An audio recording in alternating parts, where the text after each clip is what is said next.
लेकिन शहर बसाने के नाम पर क्या हो रहा है? देखिए, सरकार कहती है सुंदर शहर बसा रही है, लेकिन मुझे लगता है पर्यावरण की दृष्टि से तो सरकार तो चाहती है कि बिल्डर्स आएँ, अपने भवन बनाएँ, अच्छे दाम पर वो बिकें और नया रायपुर बस जाए। नया रायपुर का सबसे सुंदर इलाका है।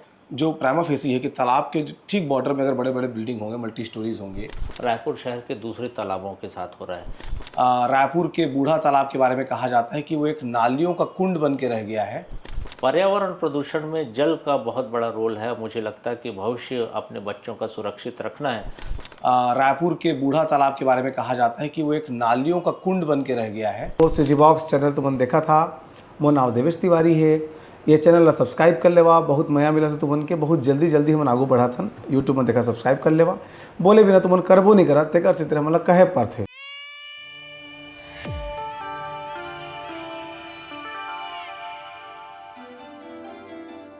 नमस्कार, जोहार, आप देख रहे हैं सीजी बॉक्स। छत्तीसगढ़ में एक सपनों का शहर बसाया जा रहा है जिसका नाम है नया रायपुर। नया रायपुर के बारे में देश विदेश में ऐसी चर्चा है कि आने वाले दिनों में सबसे वेल एस्टेब्लिश शहर होगा। लेकिन शहर बसाने के नाम पर क्या हो रहा है, तो वहाँ पर जो पुराने वाटर बॉडीज़ हैं उनके आसपास का जो एरिया होता है जहाँ पर जलीय जीव जंतुओं का रहवास उसको माना जाता है। ये माना जाता है कि वहाँ की पारिस्थितिकी जो है वो उस तालाब के आसपास के ज़मीनों पर निर्भर करती है, उसको वेटलैंड कहते हैं।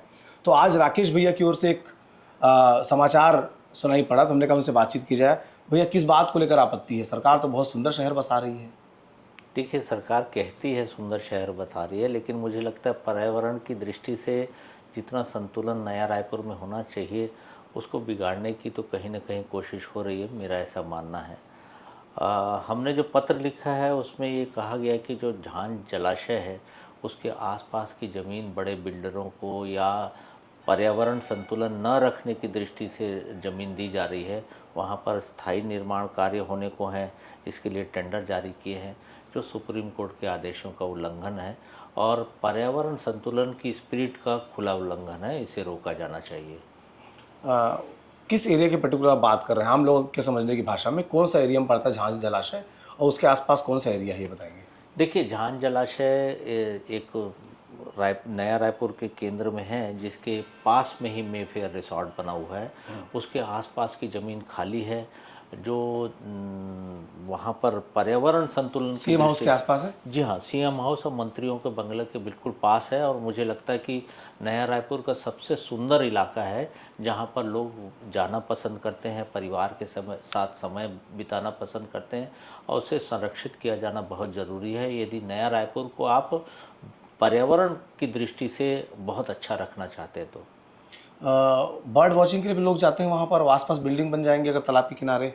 देखिए, जो इलाका है जलाशय है वहाँ पर तो पर्यावरण इतना सुंदर है कि सही समय में पक्षी आते ही हैं और मुझे लगता है कि जो माइक्रोब्स हैं वहाँ पर, जो दूसरे जीव जंतु हैं वो बहुतायत में हैं और चूँकि किसी समय अछूता रहा वो झांझ जलाशय, इसलिए मुझे लगता है कि अभी भी प्राकृतिक रूप से सबसे स्वस्थ इलाका है। तो सरकार तो चाहती है कि बिल्डर्स आएँ, अपने भवन बनाएँ, अच्छे दाम पर वो बिकें और नया रायपुर बस जाए। तो आप लोग इस प्रयास से तो उस पे रोक लग जाएगा। देखिए, बिल्डर्स आएँ, अच्छा घर बनाएँ, सभी के रहने के लिए, कॉमन मैन वहाँ जाए, रायपुर की बसाहट तेज हो, ये सब चाहते हैं।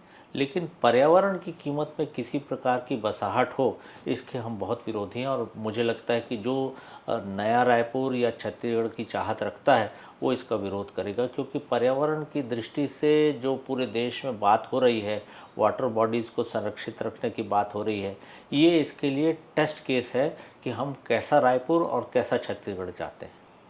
क्या इम्पैक्ट पड़ेगा?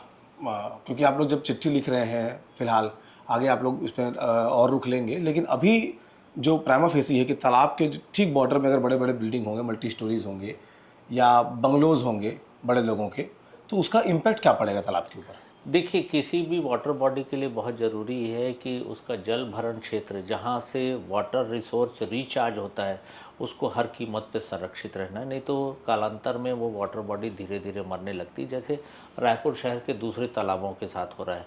जितना भी परमानेंट कंस्ट्रक्शन उसके आसपास जल भराव क्षेत्र के आसपास होगा, वहाँ से जल सोखने की जो प्रक्रिया किसी भी जल भरण क्षेत्र की होती है वो कम होने लगती है।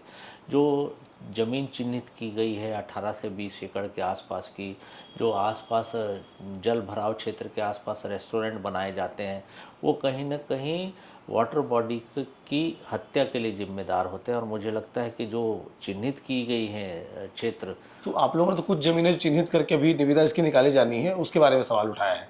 बहुत सारी ज़मीनें पहले दी जा चुकी हैं। कंस्ट्रक्शन शुरू नहीं हुआ है, लेकिन ज़मीनें दी जा चुकी हैं पहले। देखिए वो भी सुप्रीम कोर्ट के आदेश का उल्लंघन है। ये वेटलैंड अथॉरिटीज़ की जो बात होती है नया रायपुर शहर में, उसका काम अभी पूरा नहीं हुआ है। जो माननीय सुप्रीम कोर्ट का आदेश है कि 2.5 हेक्टेयर से जितनी भी बड़ी वाटर बॉडीज़ हैं उनको चिन्हित करके उनके मैक्सिमम जल भराव क्षेत्र जो फ्लड लेवल है उसके 50 मीटर के बाद की भूमि को संरक्षित किया जाना है, जो छत्तीसगढ़ सरकार और प्रशासन करने में असफल रहा है। हम लोगों ने बार बार जिलाधीश महोदय को चिट्ठी लिखी है। झांझ के साथ सेंध जलाशय और रायपुर के कुछ तालाबों के संरक्षण के लिए पत्र लिखे गए हैं, उसके लिए कमेटी बनी है, लेकिन उसकी कमेटी की रिपोर्ट अभी माननीय जिलाधीश ने नहीं दी है। और मुझे लगता है कि जो जल संरक्षण के लिए वेटलैंड की नपाई का प्रक्रिया है वो अभी माननीय प्रशासन ने या चीफ सेक्रेटरी की देख रेख में जो होनी है वो अभी पूरी नहीं हुई। इसके में काम की गति और प्रक्रिया बहुत धीमी है और मुझे लगता है पारदर्शी भी नहीं है। तो आप लोगों की चिट्ठी से तो कोई असर पड़ना नहीं, क्योंकि सरकार के संज्ञान में सब कुछ है। आगे क्या करेंगे आप लोग? देखिए मुझे नहीं लगता कि बहुत जन कल्याणकारी सरकार और सचेत सरकार इस चिट्ठी को सीरियसली नहीं लेगी। उन्हें मालूम है कि एक नागरिकों का बड़ा समूह जो है इसके प्रति बहुत सचेत है। हमने सुप्रीम कोर्ट के केस के और दूसरे साइटेशन जो दिए हैं उसको पढ़ के कोई भी अच्छा अधिकारी ये समझेगा कि लोग यहाँ रुकने वाले नहीं, हम न्यायालय की शरण लेंगे, इसके लिए जन आंदोलन खड़ा करेंगे और ये बताएंगे कि नया रायपुर बसाने के नाम पे आपके साथ धोखाधड़ी हो रही है। कुल मिलाकर जो वाटर बॉडीज़ हैं उनको संरक्षण करना आप लोगों की प्राथमिकता में है। देखिए किसी भी प्रकार के पर्यावरण प्रदूषण को सचेत नागरिक रोकना चाहेगा। आपने देखा होगा कि नॉइज़ के लिए हम लोग लगातार कर रहे हैं, प्लास्टिक के लिए लगातार आवाज़ उठाते हैं। पर्यावरण प्रदूषण में जल का बहुत बड़ा रोल है। मुझे लगता है कि भविष्य अपने बच्चों का सुरक्षित रखना है तो जल स्रोतों का संरक्षण ये सबसे बड़ा भविष्य की गारंटी होगी। तो जिस तालाब की बात कही जा रही है नया रायपुर में, उसके आसपास के लैंड को चिन्हित किया गया है कि वहाँ पर बड़े बिल्डर्स आएँ और घर बसाएं। किसी बड़े शहर के बड़े शहरी को उसकी बालकनी से, उसके दरवाजे से तालाब का नज़ारा मिल सके, इसके लिए इस तरह के उपक्रम चलाए जा रहे हैं। उन मकानों की कीमत करोड़ों में होती है। जो होटल्स बनेंगे उनके कमरे बहुत महंगे होंगे, लेकिन हाल वही होगा जैसे आज रायपुर के बूढ़ा तालाब के बारे में कहा जाता है कि वो एक नालियों का कुंड बन के रह गया है। बदबू निकलती है उसके अंदर से, क्योंकि उसके आसपास वेटलैंड नहीं है, सड़कें बनी हुई हैं और बसाहट है। ठीक ऐसी ही स्थिति नया रायपुर के जो प्राकृतिक रूप से बहुत सुंदर जलाशय हैं उनकी स्थिति ऐसी हो जाएगी। इसको बचाने के लिए डॉक्टर राकेश गुप्ता और उनके साथी जो नागरिक हैं रायपुर के, वो प्रयास कर रहे हैं। देखना होगा आने वाले दिनों में सरकार इस पर क्या निर्णय लेती है। हम इस खबर पर बने रहेंगे, ये हमारा वादा है। जोहार। नमस्कार।